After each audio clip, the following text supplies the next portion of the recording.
Show. All right, so let's jump down to these 9K guys. There's four of them, so we can run through them relatively quick. We have Rose, Matsuyama, Stenson, and Kepka.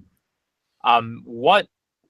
I'll start off with you, Matt. Like, who's really popping off the page here, if anyone, in this 9K range? I mean, I can't really, I can't keep a straight face and say Stenson. Like, I don't know. I'm not there yet. He hasn't won my good graces back yet. I'm really focusing in on Rose and Matsuyama. I don't really think that Kepka, again, like Roger just said last week, Kepka was priced higher than Scott. He is again this week, and I'm still not going to play him over Scott. So that's sort of where I'm at right now. I just think that with Matsuyama, the way that he plays tee to green, if his putter runs even a little hot, I think he has a chance to win almost anywhere. So that's kind of how I'm viewing him this week. What about you, Roger? Full bore Rose here. I'm intrigued by Henrik Stenson. The thing I don't like about him is that I'm all about course fit, and I really like a guy like Stenson in a place where I think his 3-wood comes in handy. You know what I mean? Yeah. Like I want him to be able to rip that thing off the tee on every damn hole, which is why, in hindsight, and I don't think I owned very much of him last year because I don't think he'd been playing that well before the British. But that was a course where a 3-wood was a go-to on every hole, yeah. And of course it paid great dividends. It's also, shown up at places like the API and other spots where Stenson has historically done well. But, there are courses where Stenson does not do well every year. One of them is a place like Augusta. He never really plays very well at Augusta. It's just a problem for him. And part of the reason is that guys who do well at Augusta tend to be hitting driver and overpowering the golf course in a lot of ways. And I don't think that's Stenson's game. So I have trouble pulling the trigger on him here, although it is an intriguing price, and I do like the rest of his general skill set. So that would probably be the only inhibitor I would have. But yeah, Justin Rose is just a great player. I mean, he's very versatile. I mean, and it's shown because he's won a U.S. Open at Merion, which right. if we're to believe that is a comp, which I could reasonably see, although I think this course is going to be easier than Merion was by far. Then Rose would obviously be a natural fit in that regard. He's plenty long for a course like this. He's a good grinder.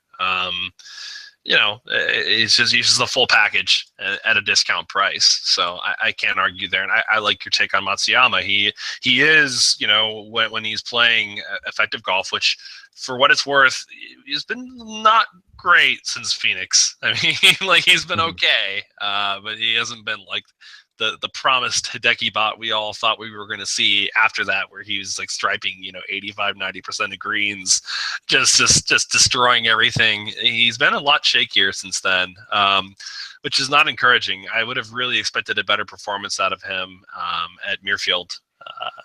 So I guess it gives me some pause on him, but I still love the play in theory for sure, and I think he's definitely got the potential to do great. But yeah, Rose is going to be my guy in this range by far.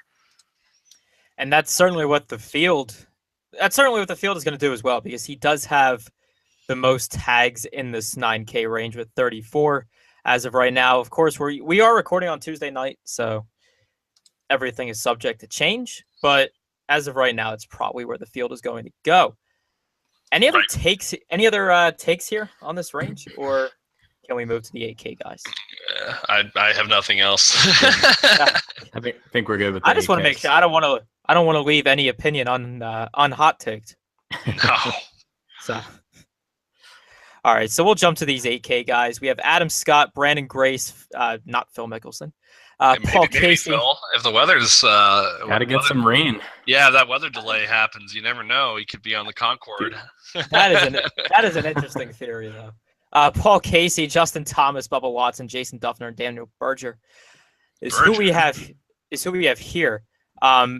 So yeah, Roger, I'll hand this one off to you first. Who do you like? I mean, Adam Scott. I have had some hot takes on Adam Scott previously on this show. Yeah, I mean, I think this okay, let me put it this way. This pricing of Adam Scott is what makes me move my money to FanDuel and Fantasy Draft. I'll just put it that way because this is stupid. Adam Scott is way better than this. He's definitely better than Brooks Koepka. He's, in my opinion, definitely better than Hideki Matsuyama. Stenson is kind of more borderline. Then you could make a decent case there. But to pay this price for Adam Scott, I mean, everyone in the field should own him.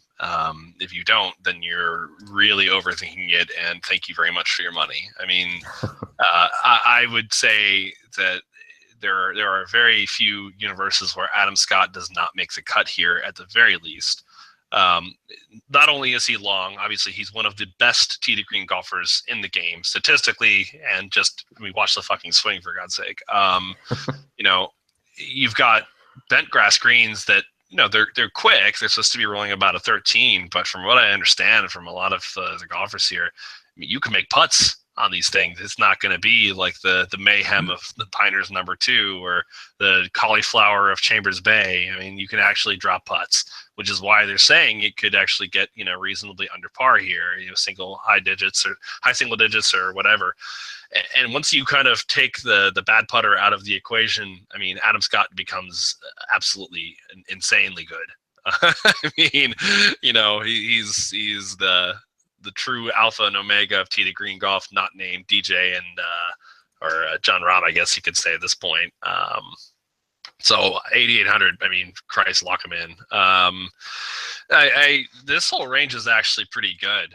There's some good stuff here. I obviously am a fan of Jason Duffner. I've been riding that horse all year long, considering he only really, Daddy. Yeah, I mean, he missed a cut way back in the winter, but the only other cut he missed was when he had that shit ass draw at Colonial. Which, whatever, I don't care. I didn't play him that week for that reason, and it worked out great. But he very, very steady tee to green. Maybe not the kind of power game that you see out of a guy like Scott, DJ, what have you, but not going to make a whole lot of mistakes. And again, not the best putter, but again, if we're on these kind of nice, smooth, speedy rolling bent greens, he's probably going to be just fine. But yeah, those two are two of the main ones that I'm really interested in. There's a number here, but I want to leave some more for you, Matt. So yeah, I mean, I'm definitely with you on those two. I'm always on the Adam Scott train. Like you said, especially with this price is ridiculous. But yeah. I mean, I don't know. Am I crazy for liking Paul Casey too this week? I mean, if it's yeah, it's another stupid price. I mean, right? Like 8,400 is absurd for how good he's been. I mean, it's a little disconcerting what he's done at U.S. Opens over the years, which is weird. But I'm not going to let that get me off him. I think he's still, he's still disgusting in every way you would need him to be to do well here. Right. I mean, his last 5 starts, I think he's the worst finish. He has like 22nd or something like that. So he's definitely been in good form. And you're right though. It is weird that he wouldn't necessarily perform well historically in U.S. Opens, because you think of like, doesn't really make mistakes, avoids bogeys, sort of grinds out pars, scores when he can. Like, that sounds like a pretty good recipe for U.S. Opens. So, but I mean, I'll definitely have a little bit of him. But I mean, obviously nobody's playing Phil, like, unless you are just stupid and you want to be like really cute about trying to be like, get him on like 0.2% or whatever, because he, the delay comes through and he actually flies to the stupid tournament. But I don't know. I don't want to like Justin Thomas, because I don't think that this is like the best place in the best spot in the world for him. But like, I just kind of always like Justin Thomas. I don't know. I'm trying to talk myself out of it, because I know it's probably like a negative EV move for me. What I'll say about Justin Thomas is that if I were going to pick a U.S. Open course to play Justin Thomas, this would probably be the one. Don't do it to me, Roger. Well, to be fair, I mean, if you want to pull the trigger there, to some extent, I understand why you would. I'm very encouraged by how he played at Muirfield. I'd say that's probably the first time in his entire career that he has actually shown up for like a marquee event, like really shown up and played great golf. I don't give a shit what he did at the Sony or the Tournament Champions. Like, if you can shoot 20 something under on the golf course, it's not a hard golf course. Like you just are really good at bombing it and sticking it close. I mean, that's great, but that's a totally different skill set than what's required here.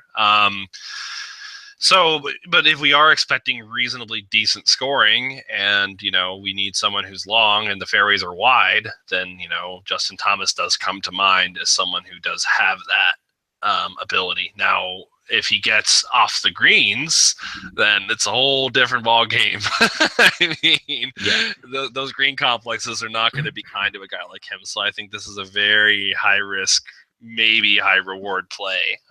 So I would say, like, in terms of your minus EV analysis, like, if you had to come up with sort of a spectrum of outcomes for what you're going to get with Justin Thomas, like, the worst outcome is literally the worst possible outcome for any golfer in the field. I mean, goes into the fescue, misses greens, and like shoots like plus 14 and is gone. Like, as of like Thursday, to think about it. Best possible outcome is probably something like a top 15. I mean, if he really plays exceptional tee to green golf. So I think you just have to kind of keep that in mind. I think there's a very low chance that Justin Thomas contends here. Just like I don't think there's much of a chance he contends at any course that's going to be this grindy. But, if like I said, if there was a U.S. Open course to play him, this would probably be the one I would pick. But, I caveat that with him being 8,300. It is an awfully high price to pay for a guy who can melt down and fall apart the way we know he can. Right. So. Yeah, I think he's your, if you want to make sort of two of the same lineups that end up with 8,400 left, like Casey is the cash play and Thomas, you could leave 100 on the table and put him in a GPP sort of deal. That's kind of where I'm at right now. Yeah, a little pivoty. I hear you. And then Berger has good, good momentum coming in, but I'm not. You can't predict Daniel Berger. I mean, other than apparently you can predict him at St. Jude because he just loves the shit out of that track. But other than that, he's such a wild card, and I don't even coming off of a win at the St. Jude, and I know prices were released before the event even happened. 8,000 is a lot to pay for Daniel Berger. Like a lot. So I'm hesitant to pull the trigger on him for anything at this point. Totally. I don't think we've seen, for what it's worth, I really don't think we've seen him go to a true grind fest style course and do anything before. That has not happened. So this would be the first time if he did it, which I'm not saying it's not possible, but if you look at the places he's succeeded this year, we've got Phoenix, pretty straightforward golf course. Shell, pretty straightforward. Augusta, decent, but not great. I remember he almost missed a cut there, and I was praying for it. He was on the damn line. That pissed me off like crazy when he made that cut. It wasn't because he made it; the line just pushed down. But and then St. Jude, which is a bit more grindy of a golf course, but it's nothing like what we're going to see this week. So it's totally Yeah, I don't see any reason to expect that Berger is going to show up on a big stage like this on a very grindy golf course and play suddenly a different class of golf. Yeah. Yeah, no, I totally agree. And like I said, coming off the win, is great, but it's not even close to the same kind of course. So yeah, I definitely agree with you there. And just